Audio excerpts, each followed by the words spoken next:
webale nnyo okutwegattako eno tuwaye program gyenzikiriza nti yatandika dde okukyusa eggwanga lino mujebaleko gye mukola gye mwetuusaako yonna gye muli eyo ebigambo nsuubira bitambula bulungi bwe biba tebitambula bulungi Katonda akunsaasirire embeera eyongera okutereera mwebale okweweereza emirimu mwebale okuweereza eggwanga mwebale n'okusaamu webale okussaamu bantu banno ekitiibwa ensonga eyo nkulu ennaku zino nzize ndaba ebintu ebyengeri abantu tebakyassaamu balala kitiibwa abantu balwanagana abantu batta abantu bakola buli fujjo naye bw'oba ebyo byewaze okola bulungi kitegeeza olina kyoyongera ku ggwanga lino okubanga ddungi n'obuntu fe abantu okutwalira wamu n'obanga olina kyoyongera ku ttafaali ery'okuzimba obuntu bulamu kale olunaku olwaleero tulina omugenyi mupya ku bench omugenyi ono tatukyalirangako gwe mulundi gwe ogusoose musajja musomesa ku university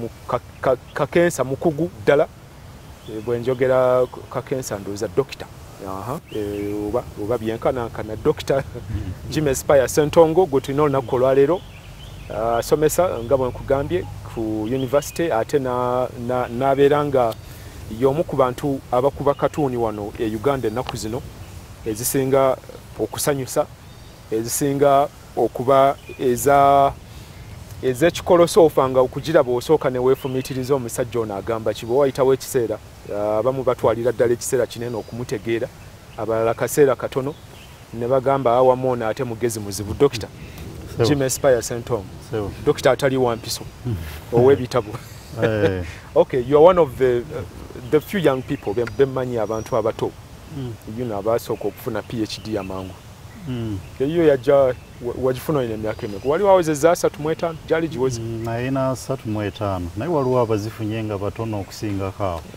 batono kyeŋŋambye nti abamu bemmanyiiko abatono and you are among them webale kusomesa abayizi ku university which university nkujjukira ku Uganda Matters ne Makerere mu philosophy mu Luganda kyeki philosophy mpulidde okiyita kolosophy obukolosophy naye nange kenyini simanyi mu Luganda oba kyeki yangeri ya kikolosophy bwe bityo kinandowooza yes to be philosophical kubeera omunandowooza okay I get it abayizi basoma babikwata tukola bakwata abalala bagezaako abasomesa bali philosophic ennyo mujja mu class you say few things nga kiwedde naye bw'oba osomesa nabeerangako mu class yo ng'osomesa ku masters level ogezaako okubigonza okutuuka ku kyolowooza nti kinayanguyira abayizi okukitegeera nga nno nkwewuunya nga gamba ono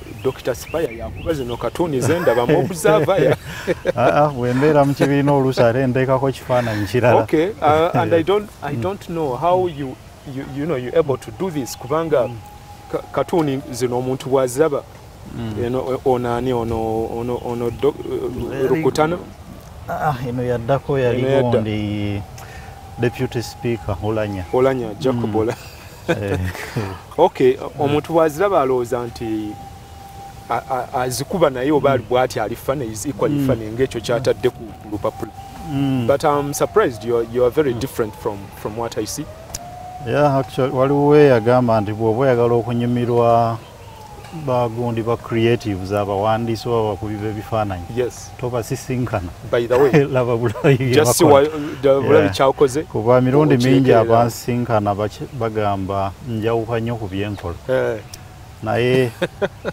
kibeera muli oluusi si nti kyekifaananyi kyoyambala obudde bwonna so bino oluusi ekifaananyi kikugira n'otuulaawo n'olowooza oli bwomu n'okuba kakatuuni ngaako naye kati akalaba abalowooza ono budde bwonna kirabika abeera ebirowoozo bibeera nga bwolaba zino katuuni oba zino article but I think where we are katuuni zasukka ng'era kyenjogedde mu ntandikwa zasukka kubeera just funny nti zisesa naye ne zifuuka ez'amagezi ennyo nti omuntu agiraba n'agamba ono abadde ategeeza kyeno eno y'emu ku zansanyusizza recently ono FDC ono PPP people power otyo nga basojjagana wano omusajja mukulu agamba akamba linda ate awangula gwe nsooka okulya. Very interesting, very interesting. So bw'okitunuulira olina okulowooza ategeeza ki? Era katuni kyebaba bazita editorial cartoons. Si ekyo sikirowoozangako, simanyi lwaki baziyita editorial cartoons oba lwakuba ekifo wezi featuringa simanyi naye wabeera n'ekirowoozo ky'omukuŋŋaanya. Ndowooza lwakuba wabeera n'ekifo mawulire g'empapula bwe zeebeera. Naye nga katuni yo mu nkuba yayo bw'olina okugikubanga mulina okubaamu obubaka. Naye obubaka obwo ng'obutadde mu ngeri obeesesa nti omuntu ajja kuseka naye era muli ng'ategedde ky'ogamba. Kati osanga nga katuni emu eyinza okubaamu ebigambo nga 1,500 oba ebigambo 2,000 byonna wamu ng'obizinzeeko bitaddawo. Oluusi mpandiika article. Oyinza okuwandiika article n'etwala article nga ya bigambo nga 905. Kyetuyita column. Naye ng'otunuulira obudde bwonna bw'ogimazeeko ng'osobola ogisamarayizinga mu kafaananyi ako ne koogera buli kimu ate nga kanguyira n'akalabo okutegeera ky'ogamba naddala ku bantu baffe abataagala nnyo kusoma. Kino kiba kyanguyira okutugira okuwa obubaka obwo. You don't look nga bwe ngambye toli musajja alabika nti oli fane oli bw'anaakusanga amanya wuuyo spy akuba spy cartoons. Kino kijjawa, how do you start this? Nyinza okubeera fane abamanyi be bayinza okugamba nti ndi fane. Ku muntu oyo akandaba sitera am a bit of an introvert. Introvert ye muntu alowooleza munda mu ye tayogera munda oba ate teyeggula nnyo. So nze omuntu okumanya okuntegeera nga abadde nange okumala ebbanga so kati kati humor eyo kyangu okugiraba mu mpapula mu katuuni naye si kyangu okugiraba nga oli yakansinkana. Naye nga n'ekirala okuba katuuni ezo oba okuwandiika omala kulowooza. Si nti kintu ekijja obuzi nti otuula butuuza waliwo katuuni ezijja omulundi gumu tomaze nakirowoozaaho genda ogula kansobola okukuba kino bwekiti ne bwekiti nekitegeeza kino naye ng'emirundi egisinga osooka kulowooza. So nga wano mu kwogera osinkanya omuntu si nti buli kimu ojja kuba okirowoozaako ogambe bwe njogera kino kiri fane bwekiti kino kiri bwekiti. So ndowooza ekifaananyi ekyo kyekiva kyawuka. So bw'oba okuba mu mawulire katuuni zimu editor akugamba nti guno gwe mulamwa, how does it come? Nze nyina okwenoonyeza omulamwa.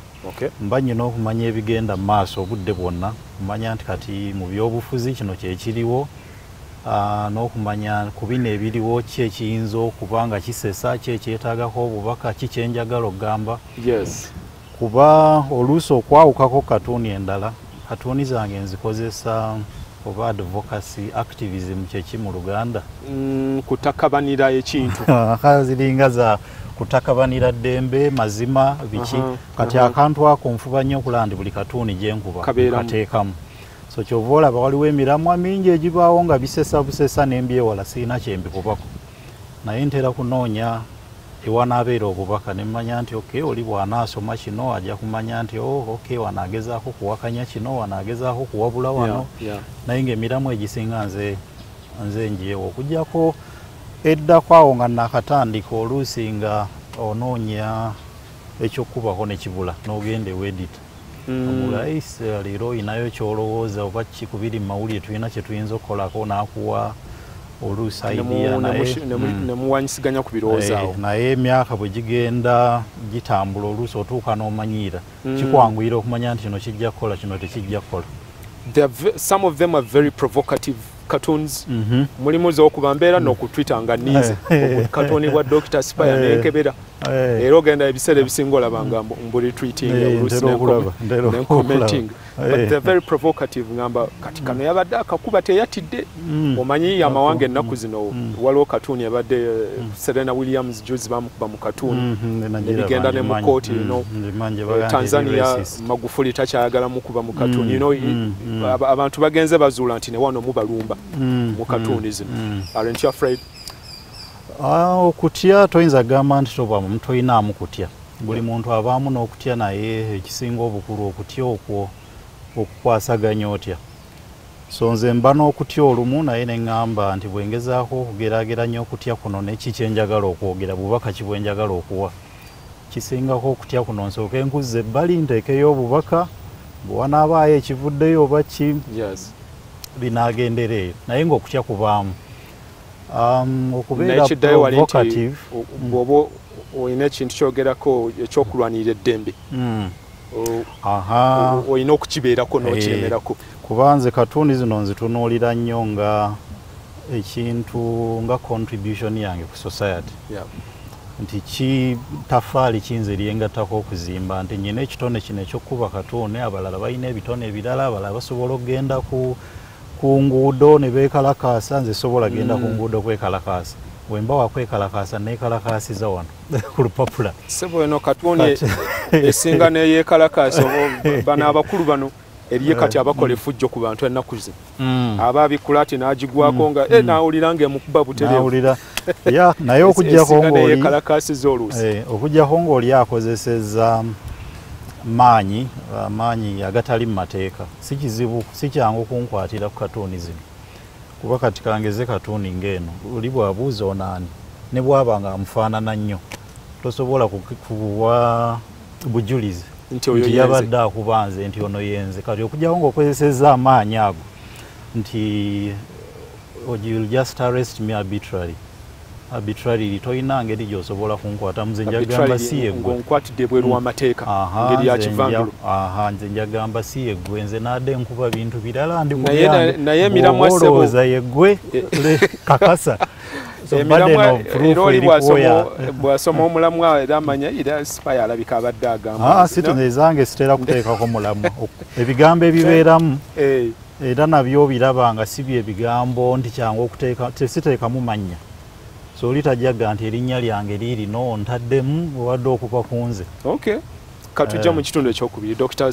Spire Ssentongo twongere ate okumanya ebirala ebikwata ku katuuni zino tukomawo tuwaye ekyagenda mu maaso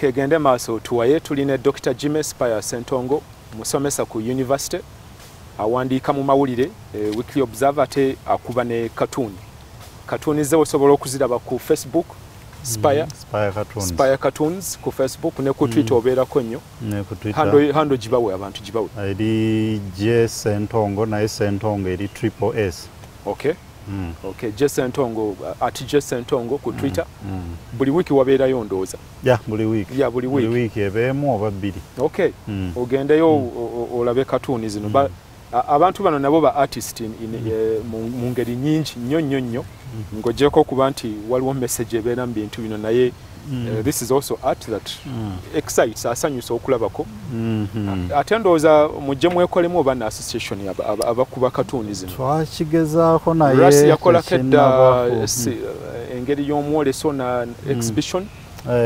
nenjagala nnyo naye abantu nga tebannaba kitegeera bulungi ndowooza ebiseera but I think it's time now mukirowooze twakyogerako waliwo ne cartoonist wa Monitor Ogon waliwo twayagala okola exhibition naye kiina we kyatuukaawo ne kifiirawo naye tujja kikola gye bujja ekolesa enkutumidde mulaba nnyo naye ku Twitter mugoberera nnyo he is a very good cartoonist onaani ono gwendaba wano ali mu kulabula owa traffic si byebino ebyabaddewo juzi so bwe mwogera neewaddeyo I'm seeing elements wano oli bwansaba nzivuunula ekifaananyi ndabamu impunity obwannantagambwako bw'obadde ogezaako ndowooza oba okwadressinga obwannantagambwako effujjo kozesa amaanyi amubuuza amateeka ga ku nguudo walwana bakyaliyo seba abatubuuza oba twalwana twandibuuse mu mbuto z'abamaama baffe tujja tulwana anyway katuuni zino zitandikira wa Dr. Jim katuuni nazitandikira mu ssomero okujja okulaba it is Weekly Observer natandikira mu ssomero bino kuba bu katuuni ku lubaawo oluusi okuba musomesa ogera taliimu abaana baseezo baana basirise ng'olaba naawe tosobola kusoma oli board olaba buli omu asoma ogankole ekimba kyankalanye ng'ogenda ku lubaawo ng'okuba katuuni oba olumunzi kuba nenziteeka ku notice board. Then okutandika okukuba mawulire natandikira mu Observer mu 2006. Okay. Myaka kati 13. Naye ng'okutwalize wamu nti nalinamu ekitone kya art naye nesifuna nnyo mu kisa gwekitwala maaso. Okay. Art namusoma taamu 2 mu senior 4 awe namukomye. So kati ekiringa kye nasigaza ekyanguwa amangu katuuni zino mpozi neegondi okuba bino ebifaananyi bya face z'abantu portraits. Naye nga katuuni ze zanyanguyira okutwala mu maaso. Okufuna katuuni ng'eno okozesa penso ki mukola mutya? Njikubisa waliwo ezimu nkubisa pen. Nkuba na pen mulundi gumu bwe mala okuba ne pen bwe mba njagala okuteeka mu kala nenjongerera mu computer. Naye ezimu olina kusooka kuba na penso kuba mubaamu ebintu bingi oyinza okukola ensobi ate nga pen togenda gisiimuula. Sooka kuba na penso nomala n'oyisaamu peni awo n'ogigira n'ogisikaninga ebisigadde bino ebyalangi biki ebyo n'oyongerezaamu ku kompyuta. Abamu balowooza nti buli kimu tukikolera ku kompyuta.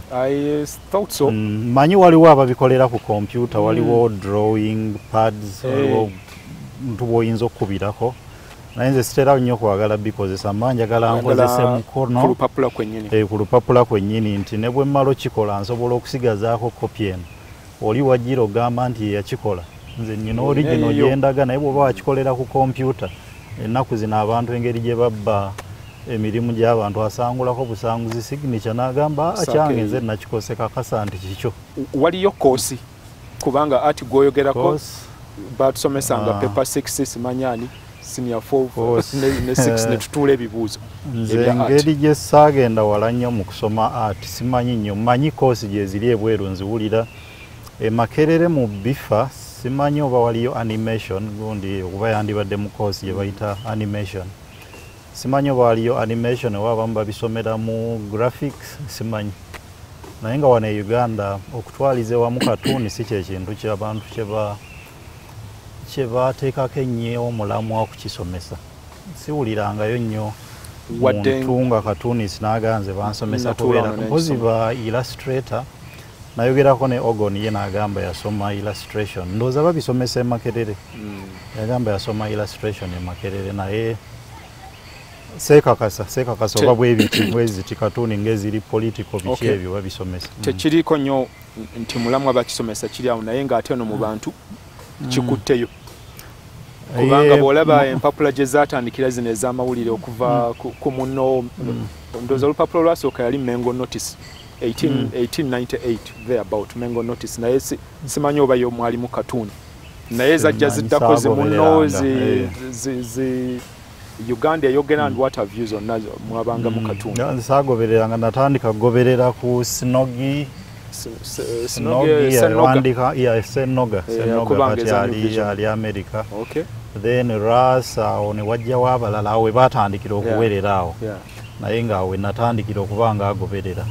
Basooka eyo sibamanyiiko nnyo. Bw'ofuna olupapula lw'amawulire osooka kunoonya kiggwe nga ntera kugenda butereevu katuuni. Ngenda katuuni naye nkomawo kisinziira ku mutwe oguli kungulu.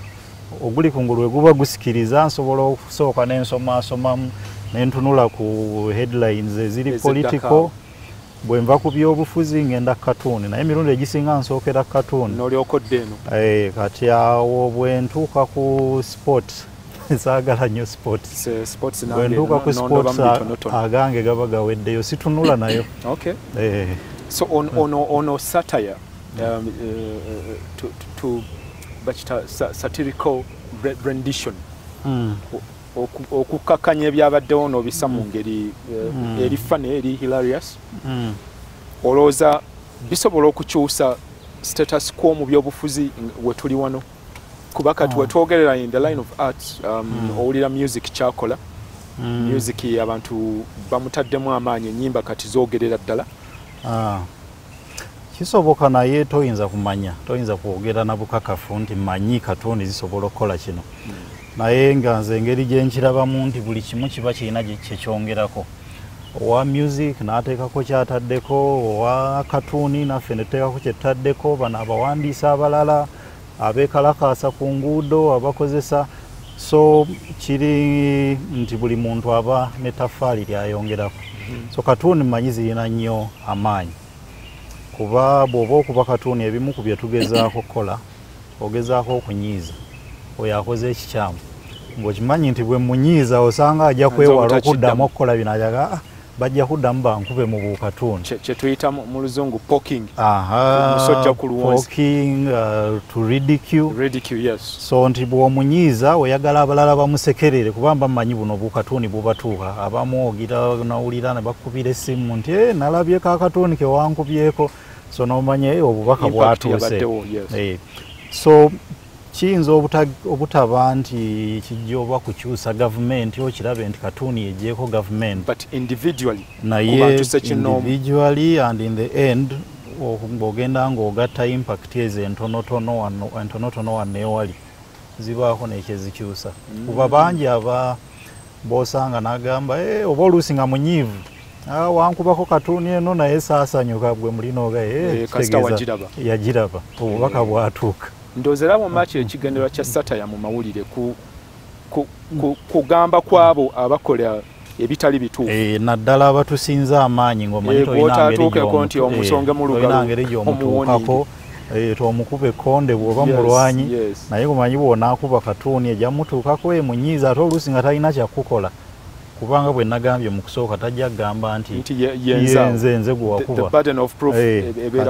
Bw'agezaako oba okwagala okugenda mu mateeka ganze nali ku byange nali nkuba birala, bw'aba yakufaanana yali mu katuuni, eyo coincidence. I think we only print nti space eno ebeera free, abantu basobola okweyabya express themselves, kubanga si kirungi ne bagiggalawo amawulire gayinza okutuuka ne gatubowa ababigoberera. Okutwaliza wamu wadde Uganda waliwo eddembe oyinza ogaata eririiwe lyandibadde nti we can be better than this, naye nga waliwo eddembe okutwaliza mu bwogerageranya ku nsi endala nti waliwo byokuba mu katuuni n'ofuna oluusi nyina mikwano gyange oba Zimbabwe n'akuwandikira n'agamba eyo katuuni wano tosobola kugigira, Rwanda Rwanda, Tanzania n'ensi ezimu z'omanyi nti ziringa ezituli mu maaso nga Kenya ogenda okuwulira ebituuse nga ku Gado ono katuunisita we Kenya, n'owulira ebimutuuseeko n'omanya wano waliwo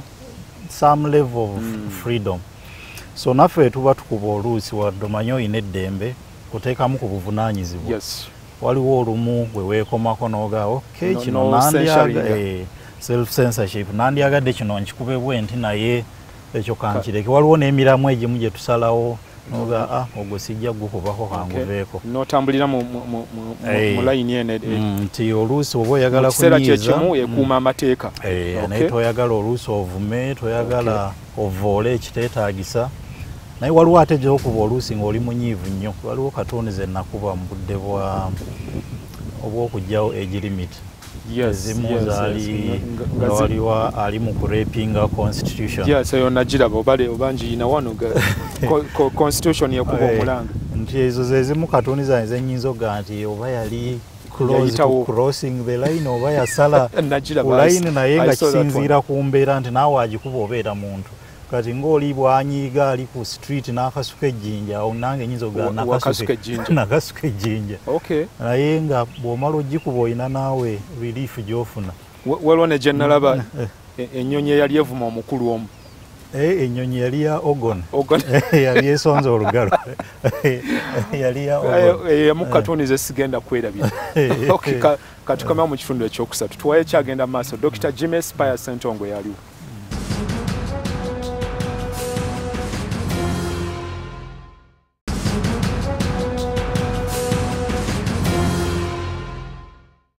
Katweyongereyo ne tuwaye mwebale okulaba bannange gye muli yonna.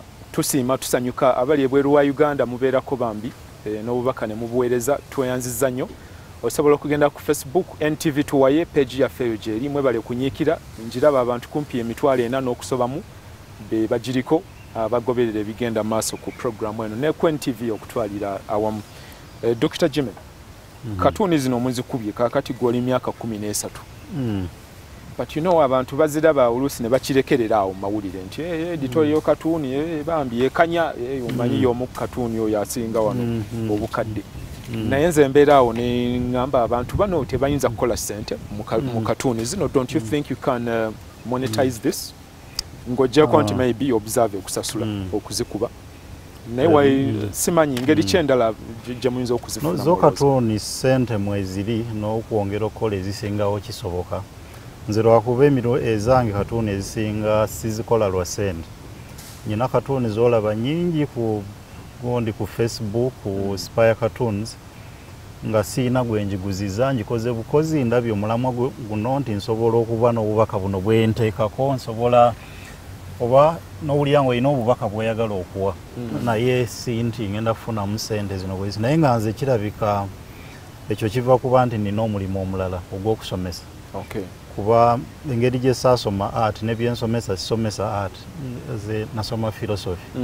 So mu kusomesa eno ebya philosophy eyo gye nzija sente mu cartoons kyakusanyusamu hobby. Kyakunsanyusa naye nakyakubaako nga bwe nagambye mu kusooka kyenyinza okwongera ku society.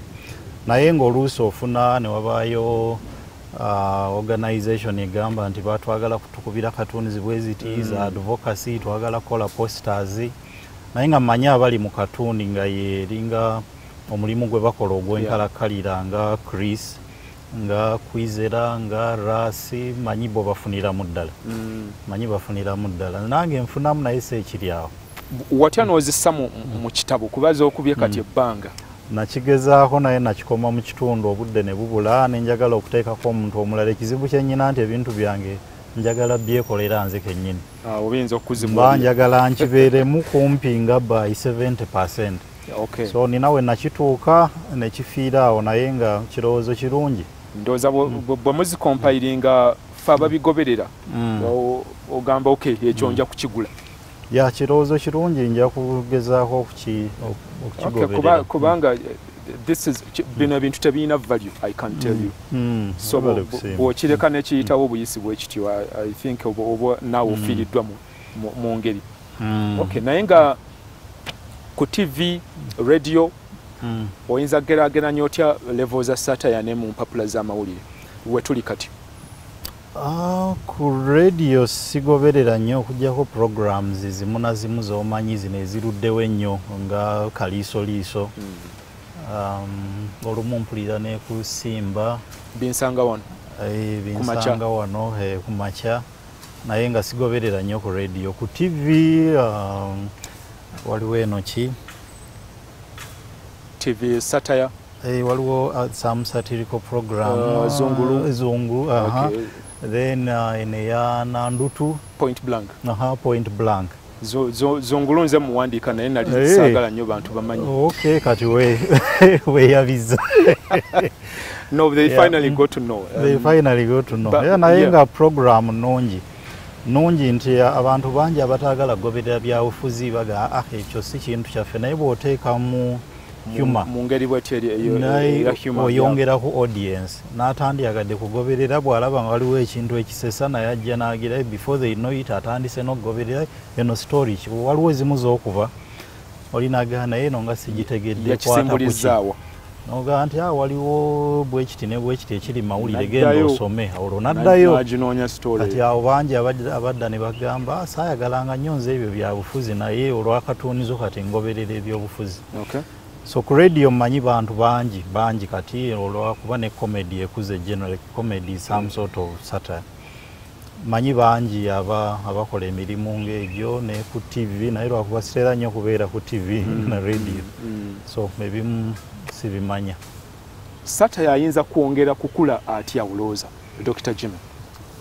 Ekimu ku kyo kyandibadde kyewayogeddeko luli nti okwekolamu ekibiina ffe nga abakuba katuuni oba nokukola ekibiina ekisingako ekya abakola satire ffenna nti emirundi egisinga kiba kyanguko okuwuliriza oba okufuna eddoboozi eddeneko bwe muba nga muwerako. okusinga okubanga omuntu amanyi ono cartoonist ali omu ono ogoni ono kwizera ono buli omukululwe ono spaya bwe bakwata obanga bizze bubi ogenda wekka naye wano mbaamu n'ekibiina oluusi n'okwekomako waliwo katuuni gy'oyinza okulaba eyamunonoga naye nerabika eyiseewo so muba musobola okwewa ku magezi muba musobola okufuna engeri gye mwekulaakulanya n'okumanya engeri ki gye mwezimba okusomesa abalala kuba waliwo abamu abantuukirira okwo ku Facebook naga njagala kuyiga kukola katuuni zino naye ntandikidde wasobola genda Makerere bwe baba bazisomesa olina womanyi wenyinza okugenda bwe bayinza okunjigiriza ng'olaba nti singa tubadde n'ekibiina ng'ekyo tuba osobola okuyamba musobola okuyamba ku bantu ng'abo kuba weetulire era enkya tetujja kubaawo wadde abantu bavaayo spontaneously ne wavaayo cartoonist omulala naye bwe wabaawo enkola ng'ezo tomanya oluusi kyandisinzeeko awo n'amateeka ndowooza kikulu kubanga kiba kirungi ne mubeera kitundu ku mateeka agaluŋŋamya satire ng'abalala tebannabeesookayo abalowooza nti satire ono abalumbagana bayinza okubeesookayo ne bakola ekiteekateeka awo amateeka ng'ago e Rwanda ne bagaawo n'okubanga katuuni bweti oba n'oziwera ne baziwera ebyo byonna bisoboka naye ndowooza teweetaagisa kubaayo mu mateeka nga ga satire yekka amateeka agaliwo gamala wano waliwo ekitasoboka manyi bisoboka ngamba tekyetaagisa wadde kisoboka bingi ebibaddewo nga twali tumanyi nti tebisoboka nga bino ebya Jeno Kyaligonza naye nga mu nkola yandibadde entuufu sisuubira nti weetaagisayo etteeka nga lya satire oba teeka lya bayimbi teeka lya amateeka agaliwo mmanyi nti gamala bwe mba nnyina gwe nvumye mmanyi waliwo amateeka agakwatagana kuvuma bwe mba nnyinawo wenzivodde waliwo amateeka agakwata kuvoola ne bagamba tokubenga katuuni nga tolina diguri mu katuuni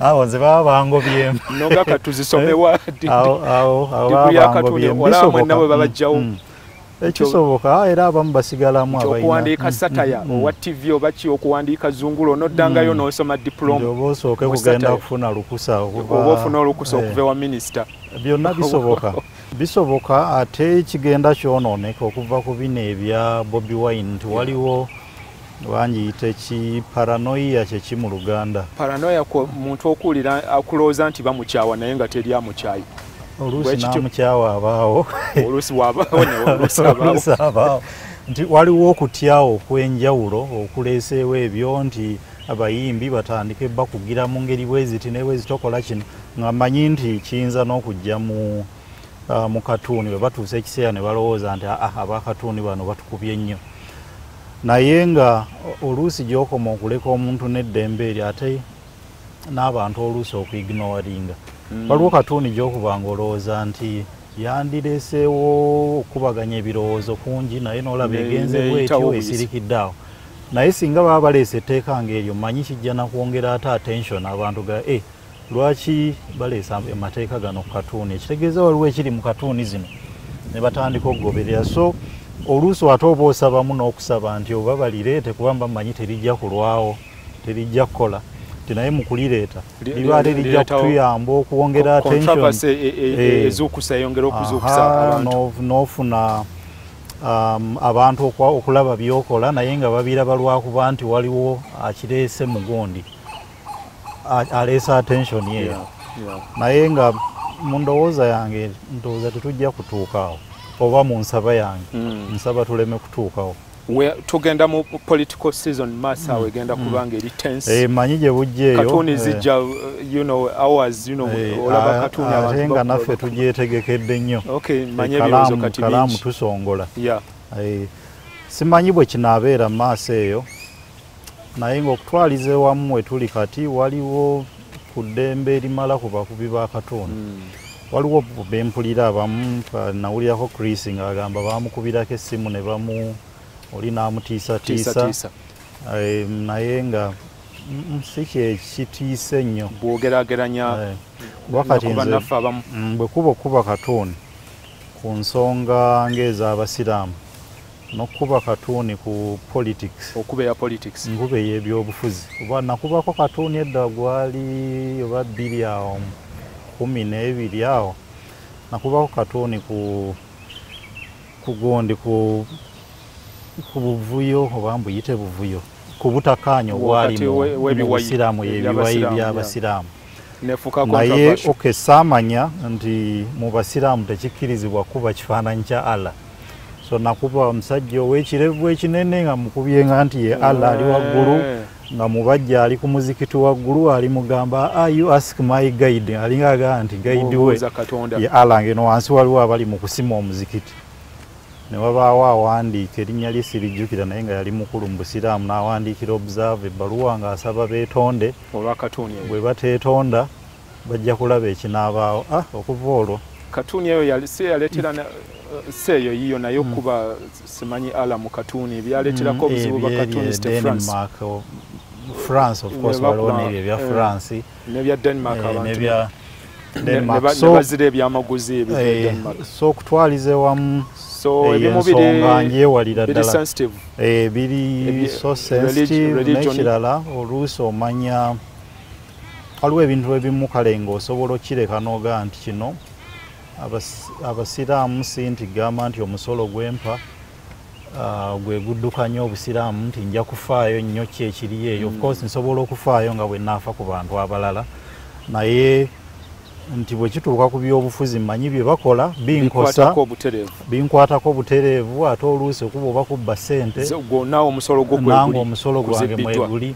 So zino ensonga endala nnyangu okwewala n'ogaakangiveeko bw'ebeera sensitive naye nga ekyo wenkijjoga nti waliwo some level of freedom gy'otayinza wadde nze katuuni zange ezisinga ziri critical of government ziwakanya nnyo naye nga tekiŋŋaana kulaba nti eddembe lino weeriri to some level.